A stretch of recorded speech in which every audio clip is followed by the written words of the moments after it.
Hi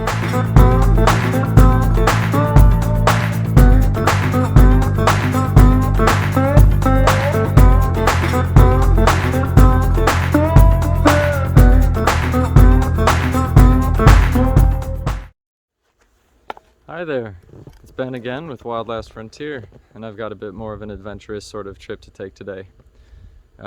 It's gotten a little colder since our little warm spell. It's still only about -6 Fahrenheit, which is perfect because I'm going to be moving a lot. I actually don't want it to be too warm, so I don't overheat. Anyway, with the warm temperatures relatively, we've gotten a lot of snow, and so that gave me the idea. I want to go through different ways to obtain and purify water in the winter in Alaska. So I just purchased the other day this brand new water bottle. It's pretty big, 48-ounce Nalgene. So my goal today is to use 2 different methods of water collection to fill this thing up to the top. Let's see if I can do it.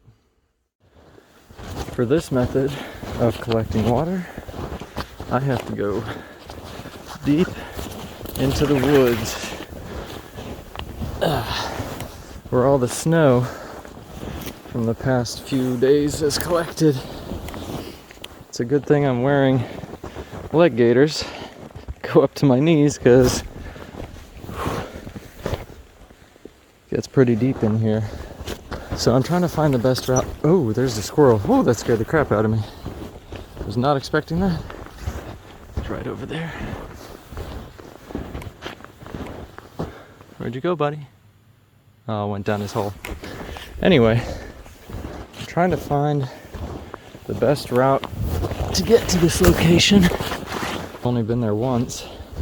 The snow wasn't this deep, and I was following a trail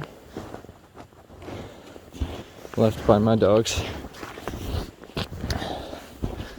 So, I wasn't really navigating. But,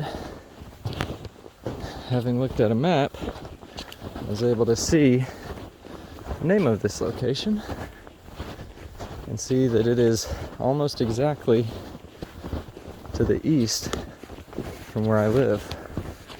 Unfortunately, in these woods, it's just about impossible to go in a straight line. Oh, look at that. That's just a winter wonderland. So this right here, the way it's kind of cut, looks like it was an old four-wheeling or snow machine trail. Tell you what, this hasn't been used in a while, certainly not this winter. And that's been kind of the theme out here in this little area of land that I found, is not a human track out here besides me. I'm sure people have been out here before, but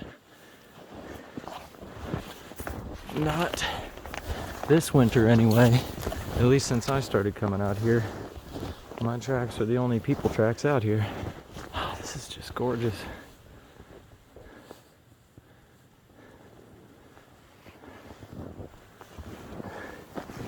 This right here is one of the reasons I love Alaska. Not a noise in hearing range. Even though I'm not super far from the roads, can't even hear any cars right now. It is very relaxing to be out in nature by yourself, as long as you're very safe and you have a plan should something go wrong. Oh, would you look at that? There's trail markers on this one. They look relatively new. Maybe, I cannot confirm, but maybe this is somebody's practice dog sled trail or something. I will tread carefully, but there are no tracks in the snow, so clearly no one's used it in quite some time. I did see some moose tracks further back, but they were minimum at 1 day old, maybe closer to 2. They're pretty heavily snowed over.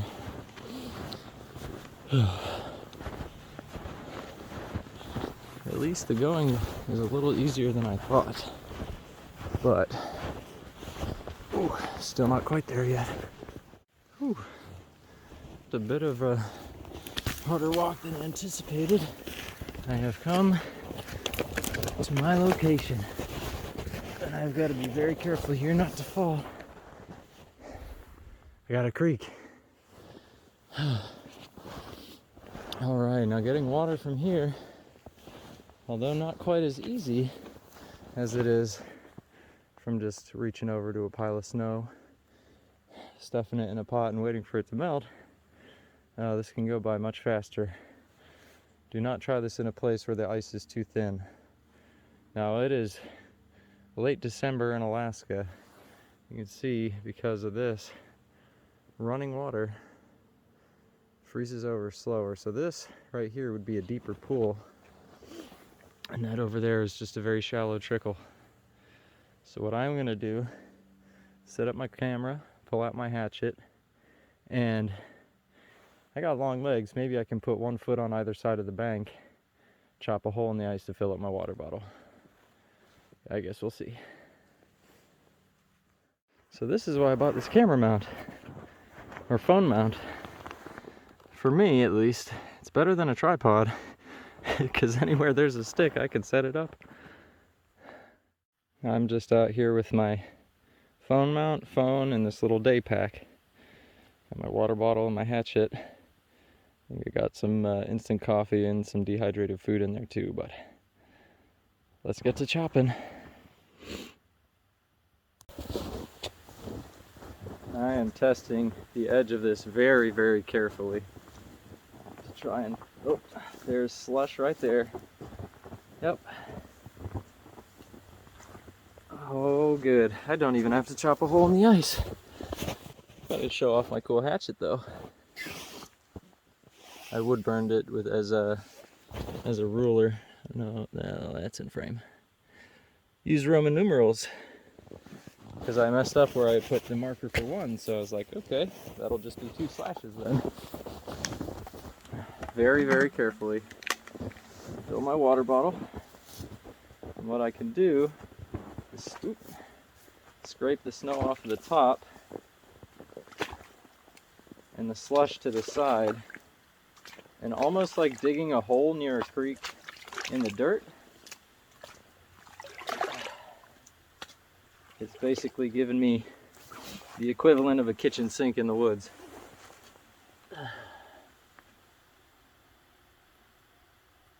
Now I'm getting a decent amount of spruce needles in here, and that's something that I will address later. As with any untreated water source, you absolutely should boil it before you consume it if you have the option. There are some circumstances where you may not have the option, and being sick to your stomach a week from now is better than dying from dehydration. My little walk gave me a bit of a thirst. I trust this water because there are no beavers around here. Oh.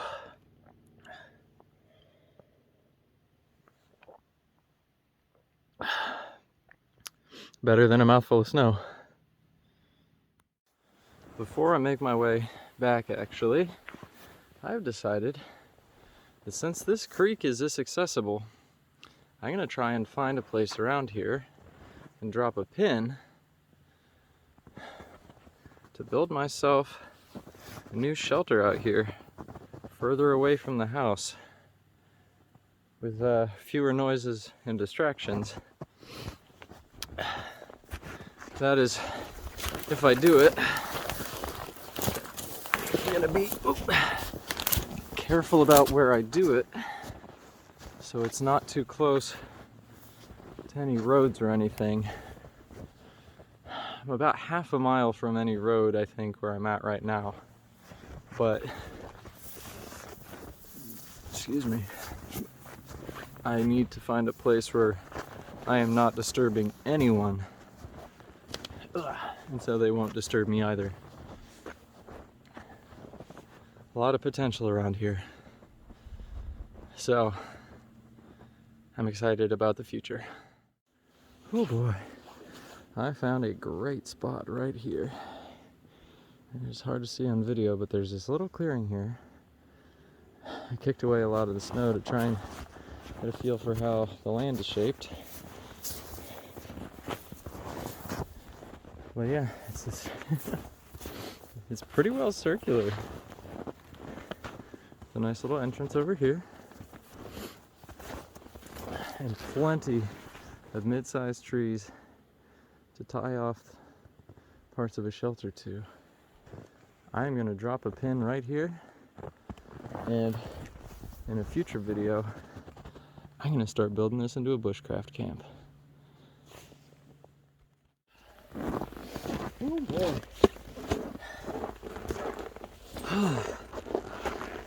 That was quite the trek. It took me roughly an hour and 20 minutes from leaving here to finding the creek to making my way back for 48 ounces of water. Now, I burned a lot of energy doing that.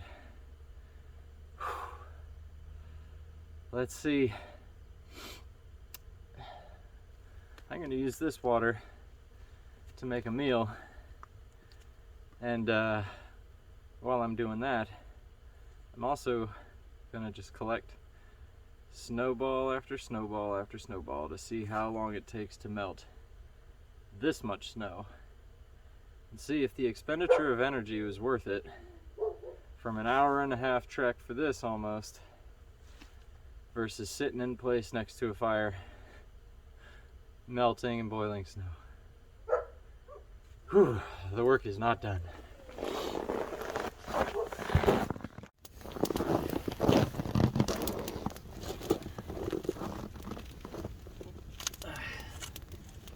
Lid was a little frozen on.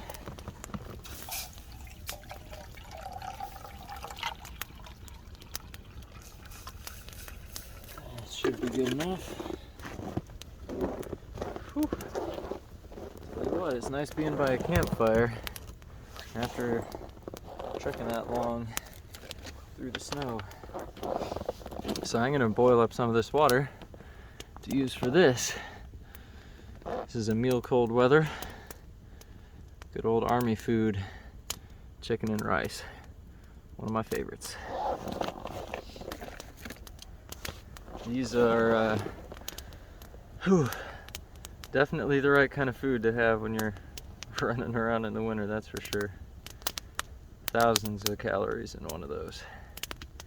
I need it. Alright, so while I let that water steep into the dehydrated chicken and rice, one thing the Army did well with food was get Mountain House to make it instead. I'm gonna see how long it takes to get one solid canteen cup full of water, because it took about, let's see, 12, 13 ounces of water to make that, which is just over a quarter of this. So roughly speaking, however long it takes to get one full canteen cup full of water by melting snow, it'll take about 4 times longer to fill up an entire bottle. So I'll just get the time it takes for me to get one, multiply it by 4, and then compare that to running 40 minutes through the woods to find a creek. I have a pretty good source of clean snow. And watching this melt is going to be like watching paint dry. I do find it most efficient whenever you're putting more snow into your cup is to get a good snowball and pack it as tight as you can so you get as much ice in there as possible in order to get as much water out of it as possible. Just for context, this cup was completely packed with snow, and it's just got a little trickle of water at the bottom. So, a nice handful of snow try to compact it. If it's dry because it's too cold, it can be difficult. And then just, oh yeah, this is gonna be rough. Hopefully I don't put my fire out trying to get more snow in there.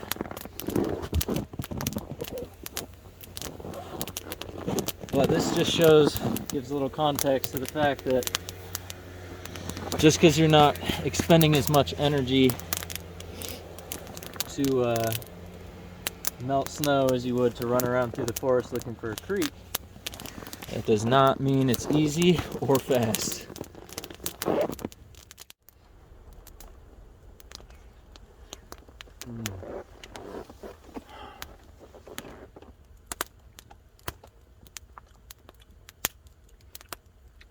Few things in the world beat hot food when you're cold.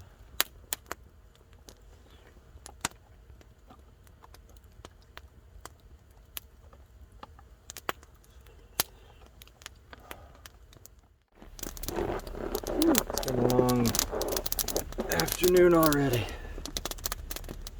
but I have some nice watered down hot chocolate. Delicious. 22 minutes. 22 minutes for one canteen full of water from snow to boiling. 22 minutes for me. Can other people do it more efficiently? Yeah. Can other people do it less efficiently? Of course. But as a good single case in this very non-scientific study, say it takes 88 minutes roughly to fill this bottle, start to finish. That whole time, getting firewood, making sure you keep the fire going, making sure you don't spill water on the fire when you're putting in more snow or putting the cup on or taking it off. Say roughly 90 minutes. An hour and a half to get hot water to turn the snow into hot water to fill a water bottle, 48 ounces. For context, minus a little bit of me, not taking the best route through the forest to find this creek. It took me very roughly 35 to 40 minutes to go to the creek and fill this up. 48 ounces of water. And roughly half the time or less as it would take to boil snow, or to melt snow and boil it. Anyway, talking about some lessons learned. If there is a known water source, or you stumble across a water source, you are much better off staying close to it. If you are able to get fresh water, drinkable water, that you should boil but maybe don't have to, keeping your camp somewhere nearby that water source is going to save you hours of time and energy when it comes to making water. Oh, here comes a neighbor with a snowplow. Anyway, I'll wrap this up with a quick thought. Boiling water out of snow takes more energy than you'd think, just by the nature of having to keep a fire going and the sheer amount of time it takes to do it. And if you have a known water source that you can find and you trust the water, it is infinitely easier to get your water from that source. Thanks for listening. Goodbye. Don't mind the snowplow.